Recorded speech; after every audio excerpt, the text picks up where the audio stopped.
우리에게 주시는 하나님의 말씀은 신약성경 사도행전 7장 17절부터 22절까지 말씀입니다.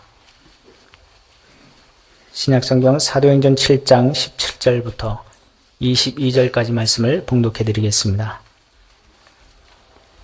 하나님이 아브라함에게 약속하신 때가 가까움에 이스라엘 백성이 애굽에서 번성하여 많아졌더니 요셉을 알지 못하는 새 임금이 애굽 왕위에 오르매 그가 우리 족속에게 교활한 방법을 써서 조상들을 괴롭게 하여 그 어린 아이들을 내버려 살지 못하게 하려 할세. 그때에 모세가 낳는데 하나님 보시기에 아름다운지라 그의 아버지의 집에서 3달 동안 길리더니 버려진 후에 바로의 딸이 그를 데려다가 자기 아들로 기르매 모세가 애굽 사람의 모든 지혜를 배워 그의 말과 하는 일들이 능하더라. 아멘.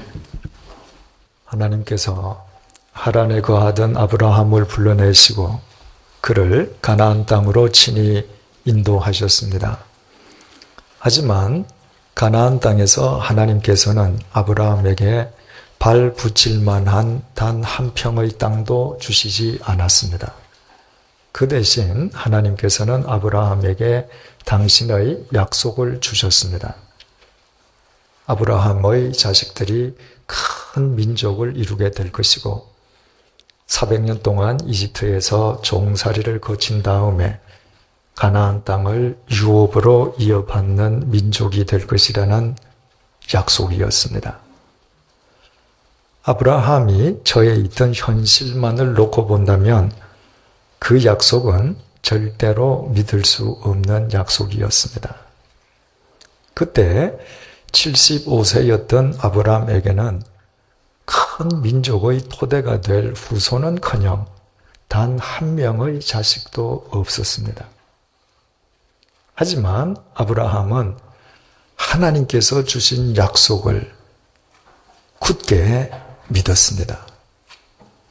지금은 비록 한 명의 자식이 없다 할지라도 자신의 몸을 통해서 반드시 자식이 태어날 것이요. 그 자식이 큰 민족을 이루고 이집트에서의 노예살이를 거쳐서 가나안 땅의 주인이 되는 하나님의 선민이 될 것임을 그는 철저하게 믿었습니다. 그래서 지난 시간에 살펴본 것처럼 아브라함은 자기 아내 사라가 먼저 죽었을 때에 사라의 무덤으로 쓰기 위해서 헷 족속 에브론이 소유하고 있던 막벨라 땅을 구입했습니다. 땅 주인이었던 에브론이 그 땅을 그저 가지라고 2번씩이나 호의를 베풀었지만 아브라함은 그 호의를 거절하고 굳이 돈을 지급한 뒤에 그 땅을 합법적으로 자신의 소유로 삼았습니다. 400년이라는 긴 세월 동안 이집트에서 살아갈 자기 후손들에게 그들이 궁극적 삶의 목적지로 삼아야 될 곳은 이집트가 아니라 가나안 땅, 약속의 땅임을 일깨워주는 이정표로 삼기 위함이었습니다. 그래서 자기 아내 사라만 그곳에 장사 지냈을 뿐만 아니라 자신이 죽은 뒤에 자기 자신도 바로 그곳에 있는 동굴 속에 장사되었습니다. 아버지의 그 뜻을 잘 알고 있던 아브라함의 아들 이삭 부부도 죽은 뒤에 바로 그 막벨라 동굴 속에 장사 지낸 바 되므로 아버지가 세운 그 이정표의 의미를 후손들에게 재확인시켜 주었습니다. 아브라함의 손자인 야곱의 11번째 아들 요셉은 이복 형들의 미움을 받아서 이집트의 종으로 팔려갔습니다. 그러나 하나님께서 13년에 걸친 종살이와 옥살이를 통해서 요셉을 당신의 도구로 가다듬으셨습니다. 하나님에 의해서 이집트의 총리가 된 요셉은 가나안 땅에 있던 아버지 야곱의 가족들을 이집트로 초청했습니다. 그래서 야곱 가족의 이집트 이민이 실행에 옮겨지게 됩니다. 하나님께서 아브라함에게 너의 후손이 이집트에서 객이 되리라 말씀하셨던 그 약속이 하나씩 이루어져 가는 셈이었습니다. 그 사실을 누구보다도 잘 아는 야곱이었기에 이집트에서 임종을 맡게 된 야곱 역시 유언을 통해서 이집트가 아닌 이집트에서 멀리 떨어져 있는 가나안 땅, 할아버지 아브라함, 아버지 이삭이 장사 지낸 바 된 그 막벨라 동굴 속에 자신도 장사됩니다. 그 역시도 자신의 죽음과 무덤을 이집트에서 살아갈 자기 후손들에게 가야 할 가나안 땅의 이정표로 세워주기 위함이었습니다.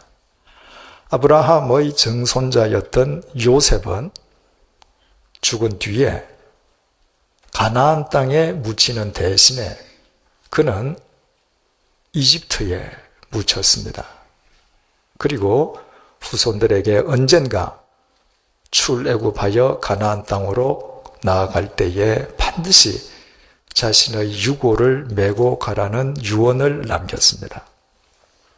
자신마저 머나먼 가나안 땅에 묻히게 될 경우에 앞으로도 오랜 세월을 더 이집트에서 살아야 할 자기 후손들이 영영 가나안 땅을 망각해 버릴 수 있으므로 자기 죽음과 무덤을 가나안의 이정표와 후손들을 연결시켜주는 교량으로 삼기 위함이었습니다. 이처럼 하나님의 약속에 대한 아브라함의 믿음은 아들, 손자, 증손자를 거쳐서 대대손손 이어져 갔습니다. 그렇다면 아브라함에 대한 하나님의 약속 역시 아브라함 후손들의 대를 거쳐가면서 그들의 삶 속에서 계속 성취되지 않겠습니까? 우리가 5주째 살펴보고 있는 스테반의 설교는 본문 17절에 이르러 이렇게 계속되고 있습니다. 하나님이 아브라함에게 약속하신 때가 가까움에 이스라엘 백성이 애굽에서 번성하여 많아졌더니 세월이 흘러서 아브라함의 후손인 이스라엘 백성이 이집트에서 번성하며 그 수가 많아졌습니다. 우리말 많아졌다로 번역된 헬라어 플레디노는 큰 무리를 의미하는 플레도스의 파생어입니다. 이를테면 이스라엘 백성의 수가 수를 헤아릴 수 없을 만큼 엄청나게 큰 무리가 되었다는 말입니다. 한마디로 큰 민족을 이루었다는 의미입니다.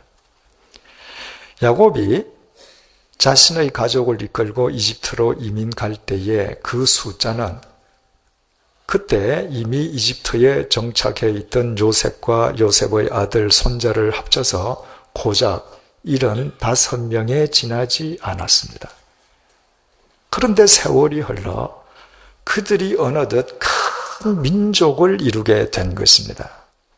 자식 한 명 없는 아브라함에게 너의 후손이 큰 민족을 이룰 것이라 약속하신 하나님의 약속의 말씀이 어김없이 이루어진 셈이었습니다. 오늘 이 시간에 우리가 특별히 유의하고자 하는 것은 본문 17절 상반절 말씀입니다. 하나님이 아브라함에게 약속하신 때가 가까움에 도대체 하나님께서 아브라함에게 약속하신 그 때란 구체적으로 언제를 의미하는 것입니까? 이 질문에 대한 해답은 4주 전에 우리가 살펴본 사도행전 7장 6절 말씀 속에 이미 들어 있습니다. 하나님이 또 이같이 말씀하시되 그 후손이 다른 땅에서 나그네가 되리니 그 땅 사람들이 종으로 삼아 400년 동안을 괴롭게 하리라 하시고, 하나님께서는 오래전에 아브라함에게 그의 후손들이 이집트에서 400년 동안 종살이, 즉 노예살이를 거칠 것을 밝히신 바 있었습니다. 따라서 스데반이 하나님이 아브라함에게 약속하신 때란 400년에 걸친 이집트에서의 노예 생활이 끝나갈 때를 의미하는 말이었습니다. 그 때가 가까움에 이제 다음 시간부터 상세하게 살펴보겠습니다만, 하나님께서는 모세를 도구로 삼아 이집트로부터 노예살이 속에서 고통받는 이스라엘 백성들을 구원해내시고 그들을 가나안 땅으로 인도해 드리셨습니다. 이처럼 이집트에서 400년 동안이나 노예 생활을 하는 이스라엘 백성을 구원하신 분도 하나님이시지만, 그들이 400년 동안 이집트에서 노예살이를 하도록 허락하신 분도 하나님이셨습니다. 그 둘 다 하나님의 뜻이었던 것입니다. 우리는 바로 여기에서 결코 간과할 수 없는 중요한 메시지를 접하게 됩니다. 이 세상에서 정상적인 사람치고 그 누구도 자발적으로 노예 생활을 선택하는 사람은 없습니다. 노예 생활이란 눈물과 고통 그리고 괴로움의 총체적인 집합입니다. 그저 노예에게 꿈이 있다면 단 1초라도 빨리 노예 생활에서 벗어나고 싶어 하는 것일 정도로 노예 생활 그 자체는 절망과 고역의 연속입니다. 더욱이 이스라엘 백성들은 처음부터 노예였던 민족이 아니었습니다. 이집트에서의 그들의 삶은 총리였던 요셉의 초청으로 시작되었습니다. 총리의 아버지, 총리의 아들, 총리의 형제, 총리의 조카로 그들의 이집트 삶이 시작되었으니 그 삶이 얼마나 풍요로웠겠습니까? 하지만 세월이 경과하면서 그들의 수가 창대해지자 이 민족인 그들의 번영을 두려워한 이집트 파라오가 느닷없이 그들을 노예로 삼아버렸습니다. 하루아침에 노예로 전락당한 셈이 되었으니 이스라엘 백성들의 절망과 고통이 얼마나 컸겠습니까? 그들의 고통과 절망이 큰 만큼 그 절망과 고통의 밑바닥에서 그들이 얼마나 하나님께 부르짖었을는지는 우리가 쉽게 짐작할 수 있습니다. 하나님, 이 죽음의 구름텅이로부터 우리를 건져주십시오. 이 절망의 고통으로부터 해방시켜 주십시오. 얼마나 소리쳐 절규했겠습니까? 그러나 어떻습니까? 그들이 밤낮으로 쉬지 않고 기도한다고 해서 출애굽이 실현되는 것입니까? 그들이 모두 잠을 자지 않고 매일 밤을 철야 기도로 지새운다고 해서 당장 노예살이에서 해방될 수 있는 것입니까? 그들이 모두 죄를 뒤집어쓰고 40일간 금식 기도를 한다고 해서 그들의 해방이 앞당겨질 수 있는 것입니까? 결코 그렇지 않습니다. 아니, 그럴 수가 없습니다. 그들이 아무리 몸부림쳐서 부르짖는다 할지라도 400년이 지나기 전까지는 그들은 이집트의 삶에서 벗어날 수가 없습니다. 그 400년의 기간을 작정하신 분이 하나님이시기 때문입니다. 하나님께서 인간을 위해 결정하신 기한은 어떤 경우에도 인간에 의해 조정되거나 변경되지 않습니다. 인간이 갈망한다고 해서 그 기한이 앞당겨지는 것도 아니요. 인간이 온 힘을 다해 막아 나선다고 해서 임하지 않는 것도 아닙니다.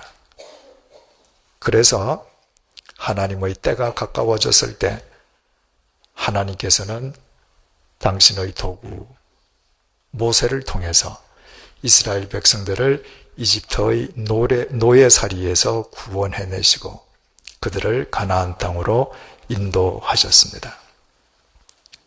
이미 잘 알려진 바와 같이 모세는 자기 동족인 이스라엘 백성들이 이집트에서 노예살이의 고통 속에 있을 때 오직 그만은 이집트 왕궁에서 이집트 왕자의 신분으로 편안한 삶을 누리고 있었습니다.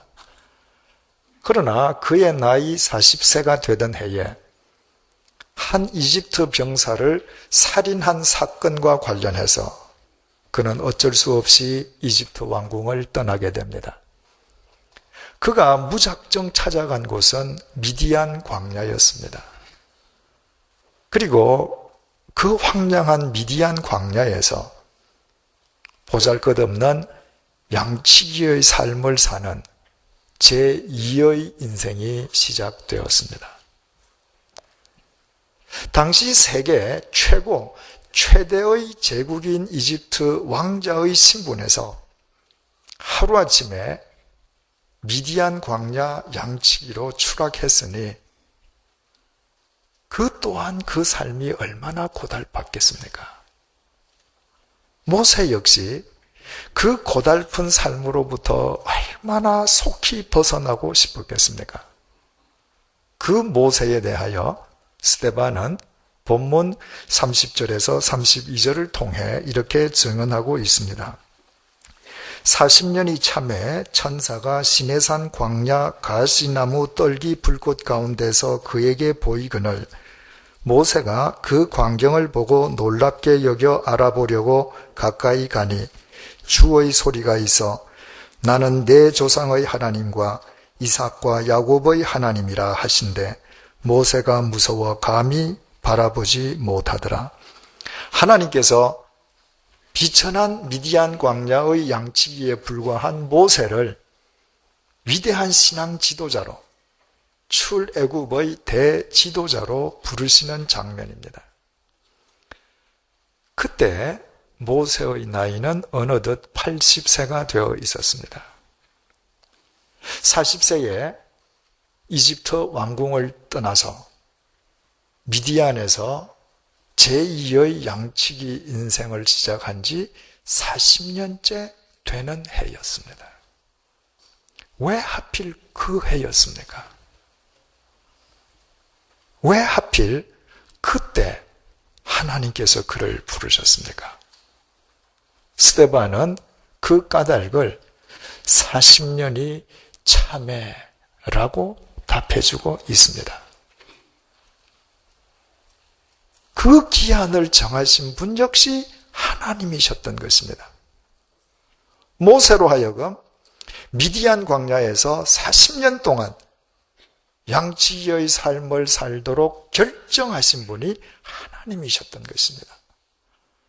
그리고 하나님께서 작정하신 그 40년이 찼을 때 하나님께서는 모세를 부르시고 당신의 위대한 도구로 세워주셨습니다. 그렇다면 우리는 여기에서도 똑같은 메시지를 접하게 됩니다. 모세가 아무리 소리치며 하나님을 향해 기도한다고 한들 하나님께서 작정하신 40년이 차기 전까지는 모세는 광야, 양치기의 삶에서 벗어날 수 없다는 것입니다. 아니, 모세는 얼마든지 자기 임의로 광야 생활을 벗어날 수 있었습니다. 그것은 언제든지 결행할 수 있는 전혀 어려운 일이 아니었습니다. 하지만 만약 모세가 자기 뜻을 따라서 자기 임의대로 그 광야를 벗어났다고 가정한다면 모세는 하나님에 의해 위대한 출애굽의 대지도자로 부르심을 입지도 못했을 것이요 3500년이 지난 오늘날 우리가 그를 기억하거나 기릴 까닭도 전혀 없을 것입니다. 만약 그때 그가 미디안 광야 양치기의 삶을 자기 스스로 벗어 던지고 임의로 다른 곳으로 가버렸더라면 그는 3500년 전 광야의 먼지로 의미도 없이 사라져버리고 말았을 것입니다.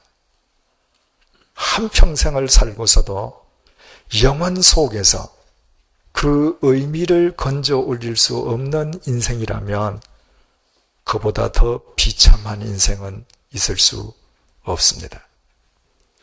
그러나 모세에 대한 스데반의 증언은 35절, 36절에서 이렇게 계속됩니다.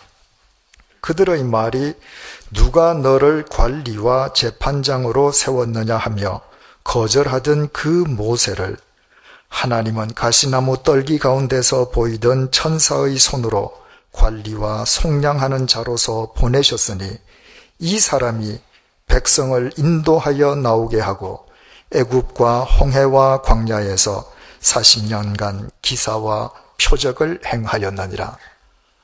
80세에 하나님의 부르심을 받았던 모세는 그 이후에 이집트에서 홍해에서 광야에서 수없이 많은 표적과 기사를 행하며 이스라엘 백성들을 가나안 땅으로 인도해가는 제3의 인생을 살았습니다. 만약에 모세에게 그 제3의 인생이 없었던들 우리는 결코 성경 속에서 오늘날 우리가 아는 모세를 만날 수는 없을 것입니다. 중요한 사실은 모세가 그 의미 있는 제3의 인생을 살 수 있었던 것은 40년에 걸친 미디안 광야 양치기 생활을 통해 하나님의 훈련을 거치는 제2의 인생이 있었기 때문입니다. 그런데 그 두 번째 인생의 길이가 왜 40년입니까? 왜 20년이나 30년, 50년이나 60년이 아니라 하필이면 40년입니까? 하나님께서 모세보다 모세를 더 잘 아시기에 모세가 출애굽의 대지도자로 하나님의 도구로 쓰임받기 위해서는 반드시 광야에서 40년간의 훈련을 거쳐야 됨을 하나님만은 정확하게 알고 계셨기 때문입니다. 왜 이스라엘 백성들이 400년 동안 이집트에서 노예 생활을 하고 그 400년의 때가 가까워졌을 때에야 하나님께서 그들을 해방시켜 주시고 가나안 땅으로 인도하셨습니까? 이스라엘 백성을 이스라엘 백성들보다 더 잘 아시는 하나님이시기에 그 이스라엘 백성들이 하나님께서 아브라함에게 약속하셨던 약속의 땅, 가나안 땅을 유업으로 이어받는 하나님의 선민이 되기 위해서는 먼저 400년 동안 노예 생활, 가장 밑바닥 인생을 거치면서 세상에서 가장 강인한 민족으로 연단되어야 함을 하나님만 알고 계셨기 때문입니다. 그래서 3500년이 지난 오늘날까지 유대인들은 전 세계에서 가장 강한 민족성과 애국심을 지닌 민족으로 일컬어지고 있습니다. 우리나라 경상남북도 정도의 면적밖에 갖지 못한 이스라엘이, 그것도 아랍 제국에 겹겹이 둘러싸여져 있는 이스라엘이 중동의 최강국으로 자리 잡고 있는 것은 결코 우연의 산물이 아닌 것입니다. 오늘은 우리의 구주이신 예수님께서 이 땅에 오신 성탄을 기리는 대림절 세 번째 주일입니다. 2000년 전에 이 땅에 오신 예수님께서는 십자가의 죽음과 부활을 통해서 우리 모든 죄인을 죄와 사망으로부터 구원해 내셨습니다. 예수 그리스도께서 이 땅에 강림하신 것은 어느 날 갑자기 이루어진 사건이 아니었습니다. 그것은 하나님께서 오래전부터 인간들에게 약속해 오신 하나님의 약속이었습니다. 그런데 왜 하나님의 그 약속이 이루어진 때가 2000년 전입니까? 왜 1000년 전이나 1500년 전 혹은 1000년 후나 2000년 후가 아니라 유독 2000년 전에 하나님의 약속이 이루어진 것입니까? 이 질문에 대해서 사도 바울은 갈라디아서 4장 4절을 통해 답해주고 있습니다. 때가 참에 하나님이 그 아들을 보내사 여자에게서 나게 하시고 그 때를 정하신 분도 하나님이셨습니다. 인간을 인간보다 더 잘 아시고 인간의 역사를 주관하시는 하나님이시기에 죄 많은 인간들에게 예수 그리스도 안에서 하나님 당신을 계시해 보이실 가장 적합한 때가 2000년 전임을 하나님께서 알고 계셨던 것입니다. 이처럼 우리 예수 그리스도께서 2000년 전에 오신 것 또한 그때가 하나님께서 작정하신 때이기였음을 깨닫는다면 우리는 오늘 그 때를 기리는 대림절 세 번째 주일을 맞이해서 참으로 귀중한 교훈을 얻게 됩니다.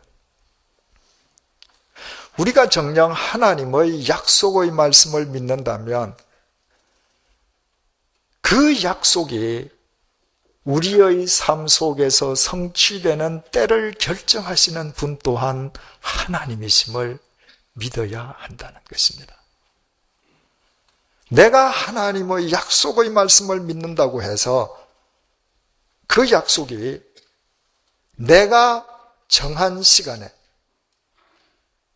나의 생전에 모두 이루어지는 것을 볼 것이란 자기 집착에 빠져서는 안 된다는 말입니다. 그것은 하나님을 믿는 것이 아니라 자기 자신을 믿는 부질없는 짓입니다. 하나님의 약속을 믿기에 그 약속이 성취되는 때마저도 하나님께 맡긴다고 하는 것은 오직 영원을 믿을 때에만 가능합니다. 하나님의 약속은 결코 한시적인 약속이 아닙니다. 하나님의 모든 약속은 모두 영원한 약속입니다. 따라서 우리가 하나님의 영원한 약속을 믿을 때 우리가 이 땅에 살아있는 동안 하나님의 영원한 약속이 성취되는 것도 있을 수 있지만 그러나 더 많은 약속들은 우리가 이 세상을 떠나 영원하신 하나님의 품에 안긴 뒤에 영원 속에서 성취되게 됩니다. 하나님의 약속은 영원한데 반해서 우리가 이 땅에서 사는 우리의 일생이란 영원의 한 부분밖에 되지 않기 때문입니다. 이 사실을 바르게 깨닫고 믿을 때만 우리는 진정한 믿음의 조상이 될 수 있습니다. 아브라함, 이삭, 야곱, 요셉은 하나님의 약속을 믿되 그 약속이 영원한 약속인 것을 믿었습니다. 그래서 그들은 자신들의 죽음과 무덤마저도 그 영원한 약속을 위한 이정표로 세웠고, 그 결과로 그들이 믿었던 그 약속은 영원 속에서 그들의 후손들의 삶 속에서 대를 이어가며 성취되었습니다. 이와 같이 우리가 영원하신 하나님의 약속의 말씀을 믿을 때에만 영원한 약속을 믿는 자답게 오늘 우리가 뿌려야 할 씨가 무엇인지를 바르게 분별하고 실행할 수 있고, 영원 속에서 우리의 후손들이 우리가 믿은 그 약속의 열매를 거두게 되는 것입니다.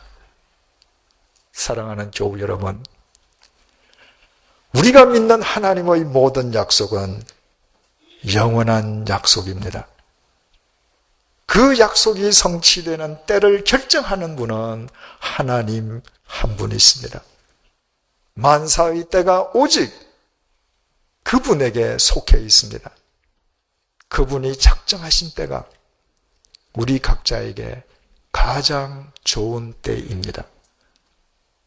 우리를 창조하신 하나님께서 우리보다 우리 자신을 더 잘 아시기 때문입니다. 그렇다면 믿음이 무엇이겠습니까? 믿음은 하나님의 모든 약속이 영원한 약속임을 믿는 것입니다. 지혜가 무엇이겠습니까? 하나님의 약속이 성취되는 때를 결정하시는 분은 오직 하나님 한 분이심을 아는 것입니다. 성숙이 무엇이겠습니까? 내가 맞는 매일 하루하루가 영혼의 한 부분임을 깨닫는 것입니다. 신실이 무엇이겠습니까? 하나님의 영원한 약속을 믿는 자답게 내가 오늘 뿌려야 할 씨앗을 최선을 다해서 뿌리는 것입니다. 무엇이 믿는 이의 분별력이겠습니까? 내가 나를 아는 것보다 하나님께서 나를 더 잘 아심을 인정하는 것입니다. 누가 행복한 그리스도인이겠습니까? 내가 믿는 하나님의 약속이 내가 정한 때에 이루어질 것이라는 자기 집착에서부터 해방되는 사람입니다. 그 사람이 믿음의 조상이 될 수밖에 없는 것은 그가 믿은 모든 하나님의 약속이 그의 후손들의 삶 속에서 대를 이어가며 결실될 것이기 때문입니다. 기도하시겠습니다. 주님, 우리의 코끝에 호흡이 있는 동안 참된 믿음의 사람이 되기를 원합니다. 지혜로운 사람이 되기를 원합니다. 성숙한 그리스도인으로 살기 원합니다. 신실한 그리스도인으로 행동하기 원합니다. 바른 분별력의 소유자가 되기를 원합니다. 진정 행복한 그리스도인으로 살아가기 원합니다. 하나님의 약속은 예외 없이 영원한 약속임을 믿게 하여 주옵소서. 그 약속이 성취되는 때를 정하시는 분은 오직 하나님 한 분이심을 믿게 하여 주옵소서. 내가 맞는 하루하루가 영원의 일부임을 잊지 말게 도와주옵소서. 하나님의 영원한 약속을 믿는 자답게 오늘 뿌려야 할 씨를 최선을 다하여 뿌리게 도와주옵소서. 하나님께서 나보다 나를 더 잘 알고 계심을 겸손히 인정하게 하여 주옵소서. 하나님의 약속을 믿는 내 믿음의 결과를 내 자신이 정한 때에 보려는 집착으로부터 자유하게 도와주옵소서.